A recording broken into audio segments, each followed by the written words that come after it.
Hi, I'm Lu Yan from School of Education, and my partner Zhenpu is from School of Political Science and Economics. We are going to present today reform of higher education from the perspective of Asian globalization. At first, we would like to talk to you about the incentive for us to fix our eyes on the subject. The incentive is the academic calendar shift in the University of Tokyo. UT has announced that it intends to shift its undergraduate enrollment from spring to fall, in line with universities worldwide. Actually, it bears a message from not only the public, but also the business world in the traditional society. Students will have no idea of the implementation of a gap period, as well as a long summer break, and companies would have to reconsider the timing of recruitment. However, UT insists on the shift, planning to introduce the change in 5 years. So what is it for? The point might be that the number of UT domestic students studying abroad and the international students studying at UT is low in comparison to leading foreign universities. Faced with the rapidly progressing globalization of Japan's society and economy, there is an urgent need for Japanese globalization of higher education to meet demand for human resources development and to confront global university competition.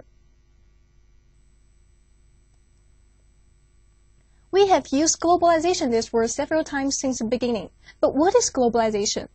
Before broaching the structure of it, we would like to talk to you the definition of it by a Stanford professor, Martin Carnoy. According to what he says, globalization enters the education sector on an ideological horse, and its effects in education are largely a product of financially driven free market ideology, not a clear conception for improving education. We see that globalization is an ideology serving a particular set of economic or social interests. As we go over the structure of the globalization of higher education in Asia, we in particular want to show you 3 salient features according to the structure. The first feature is based on the definition because there are a considerable number of self-supported foreign students in comparison to government-sponsored foreign students circulating through 3 East Asian countries.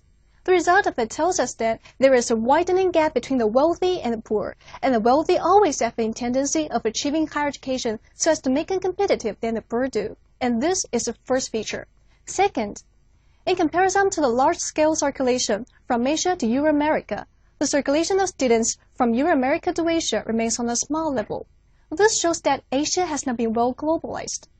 Although UT is pushing forward an internationally standardized academic calendar, China is carrying out university merging and restructuring, and Korea is optimizing an ICT-rich environment.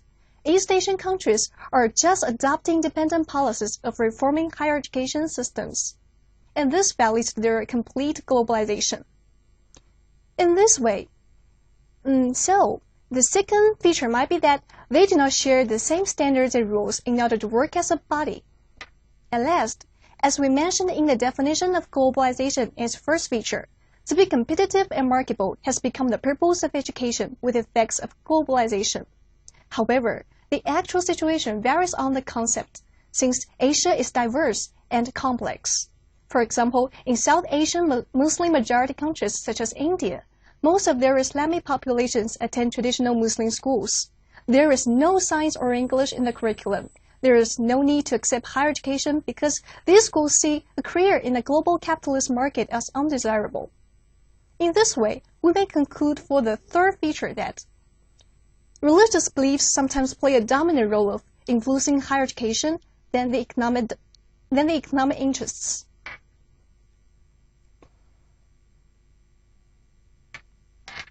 Traditional reform of higher education in Asia is desirable.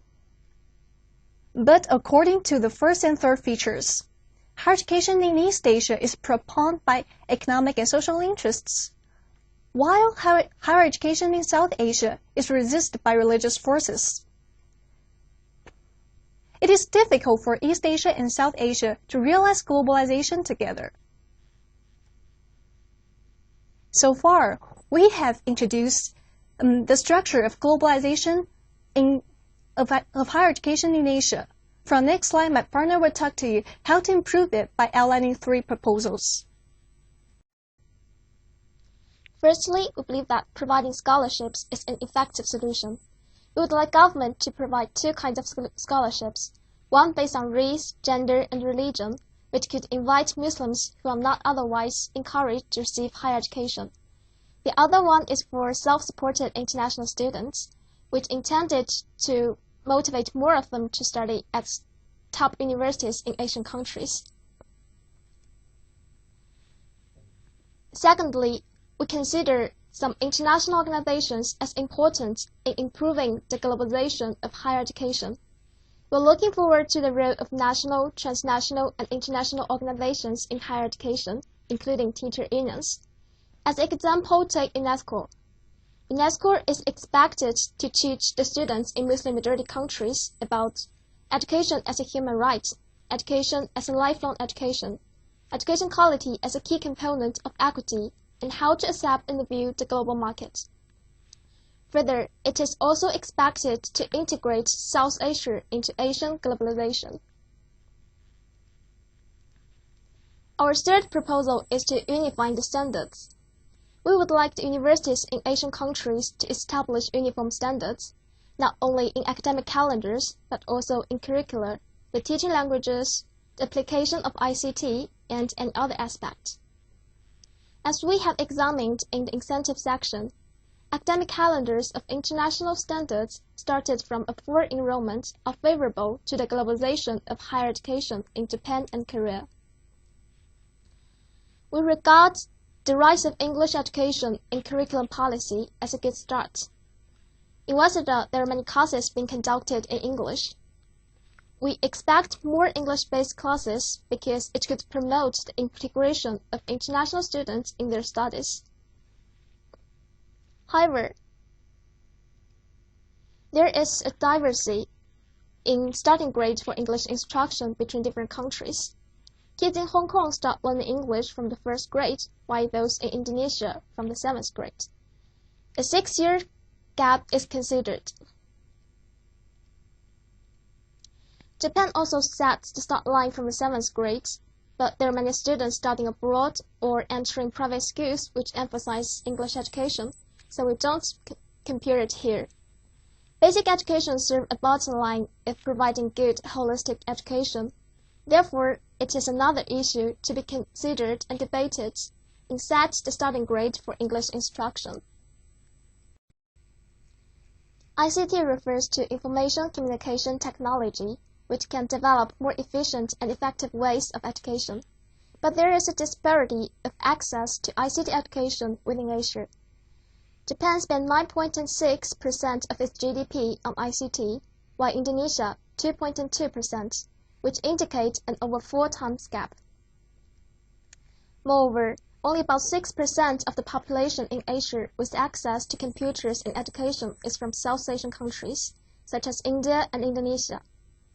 This infers that uniform standards on ICT-rich environment are to be established.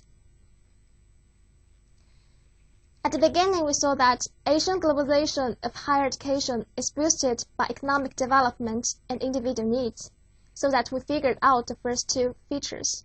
And then we saw that higher education in Muslim-majority countries is resisted because of religious beliefs.